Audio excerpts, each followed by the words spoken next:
전우용의 픽입니다.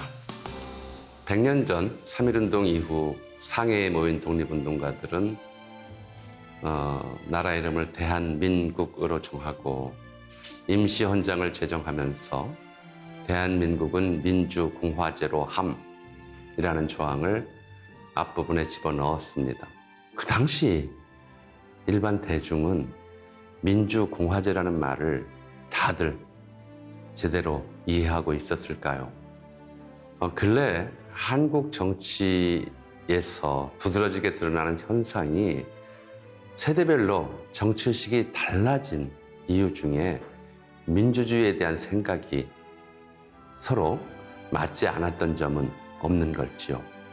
그래서 오늘은 민주주의의 요치가 무엇인지 다시 한번 생각해보고 우리 역사 속에서 민주주의는 어떻게 이해되어 왔는지 짚어보는 의미에서 만민평등과 민주주의라는 제목으로 준비해봤습니다. 민주주의, 오늘날에는 역사상 인류가 만들어 놓은 정치제도 중에서 가장 좋은 것으로 한국인이라면, 아니 민주주의 체제 하에서 살고 있는 사람이라면 누구나 동의하는 바입니다.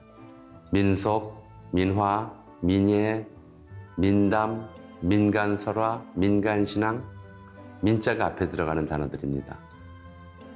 느낌이 어떠신가요? 왠지 세련되지 못함, 고급스럽지 않음, 투박함 이런 느낌이 떠오르진 않으시는지요? 사실은 그게 맞습니다. 원래 한자의 민은 글을 모르는 사람들을 따로 지칭하는 그런 글자였습니다. 그래서 세종대왕이 한글을 창제하셨을 때도 사람들에게 가르치는 글이 아니라 백성에게, 어린 백성에게 가르치는 글이란 뜻에서 훈민정음이라고 했던 거죠. 우리 일상생활, 아니 과거에 쓰던 단어를 놓고 생각을 해봐도 천민이라는 말은 있어도 귀민이라는 말은 없습니다. 그러니 민주주의라고 하는 말을 처음 들었을 때 사람들의 느낌은 어땠을까요? 우리가 현대인들이 민속, 민화, 민예 이런 단어들에서 받는 느낌하고 비슷하지 않았을까요? 영어 데모크라시를 민주주의로 번역한 데에도 그런 느낌, 그런 어감에 대한 이해가 있었습니다. 데모크라시란 문자 그대로 민주주의라는 뜻이 아니라 다수지배라는 뜻이죠. 데모스는 다수란 뜻입니다. 크라시는 통치하다라는 뜻이고요. 다수가 통치한다는 뜻이었는데 그냥 다수지배라고 번역하면 될 것을 굳이 민주주의라고 번역했습니다. 그 당시 사람들의 생각으로는 무식한 다수가 다스리는 것이 좋은 제도가 아니라고 봤기 때문에 민주주의라는 번역어에는 일종의 멸시, 경멸의 의미가 담겨 있었습니다. 1882년 미국과 수호 통상 조약을 체결할 때 미국이 민주주의 제도라는 것을 처음 알았어요. 아, 그렇게 훌륭한 정치 제도가 있구나. 이렇게 생각하기는커녕이고 정반대로 생각했죠. 정치란 군주가 하늘의 뜻을 받들어 지상의 어리석은 백성들을 교화하고 다스리는 것이다. 이렇게 믿었어요. 그런데 하늘의 뜻이 아니라 어리석은 백성들이 자기들끼리 뽑아놓은 사람의 통치를 받는다니 이게 말이 되느냐. 오랑캐 정치에서나 있을 수 있는 일이다. 그래서 세간에서는 미국 대통령을 뭐라고 불러야 할지 몰라서 그냥 추장 이렇게 부르기도 했습니다.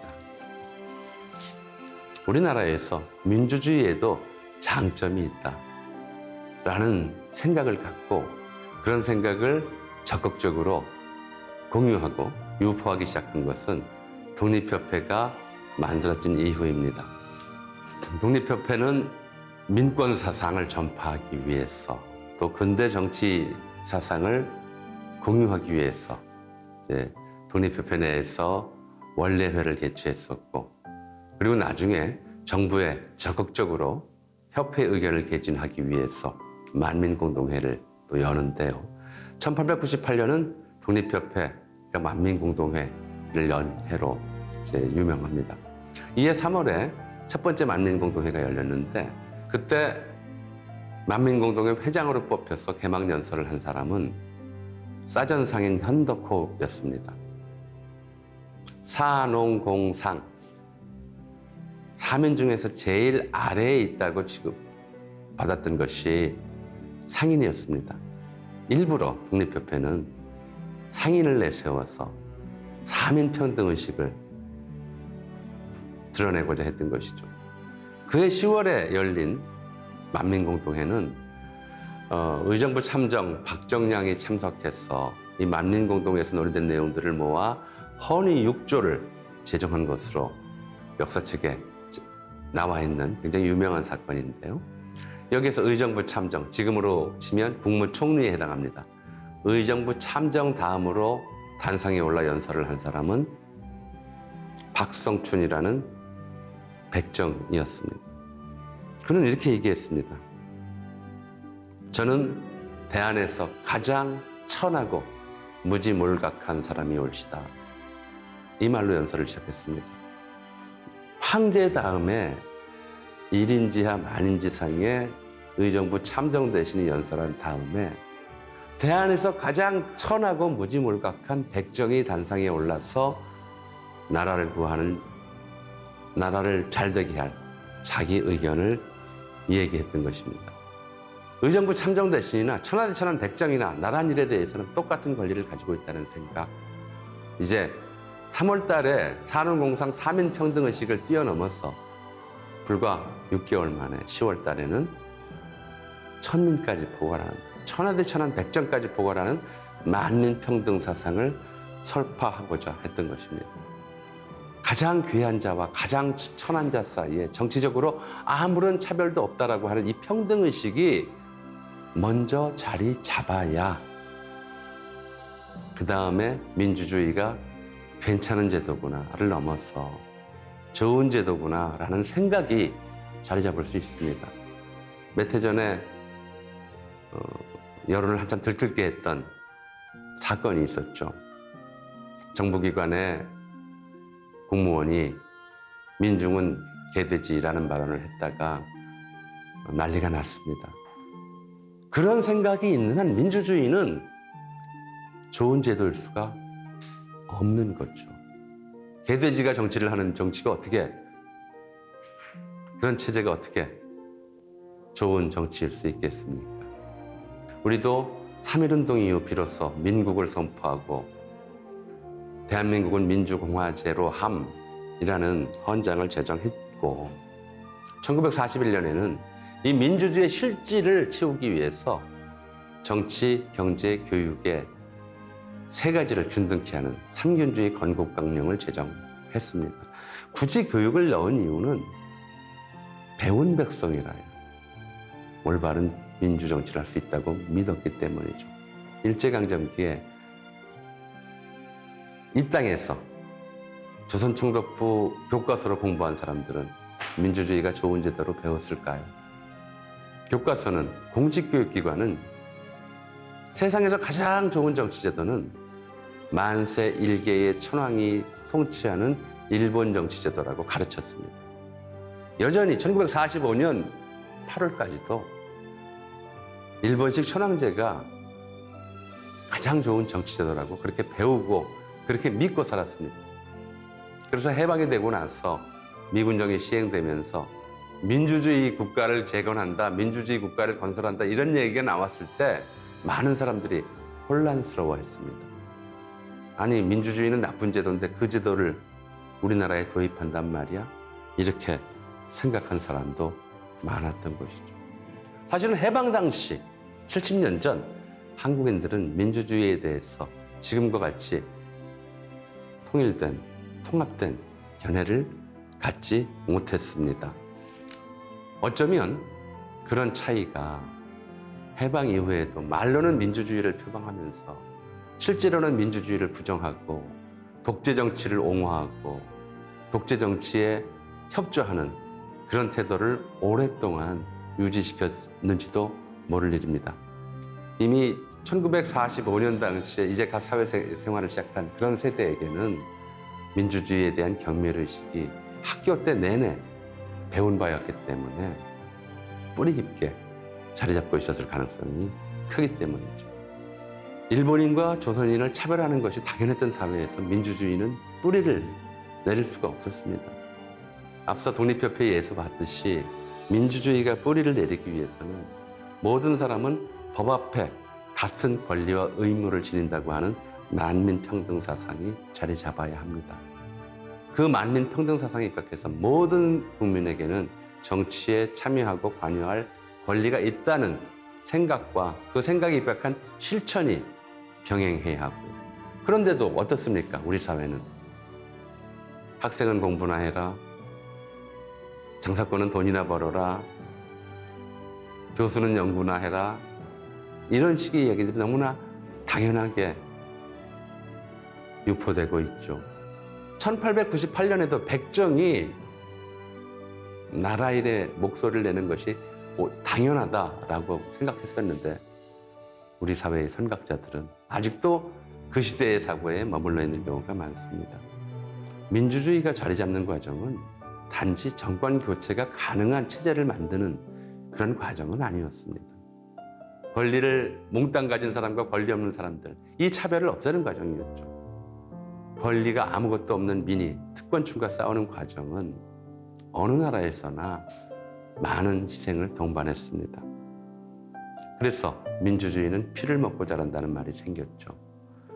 지금 우리가 누리는 민주주의도 동학농민혁명, 3.1운동, 4.19, 5.18 민주화운동, 60 민주화운동, 또 최근에 촛불항쟁에 의해서 계속 약해질 때마다 또는 흔들릴 때마다 다시 세우고 떠받쳐온 그런 결과물입니다. 사실 민주주의는 옛날 사람들이 민을 천시했던 그런 관념에서 보자면 약점이 많은 제도였습니다. 군주정 시대는 그래도 이런 좋은 군주가 가끔씩 나왔어요.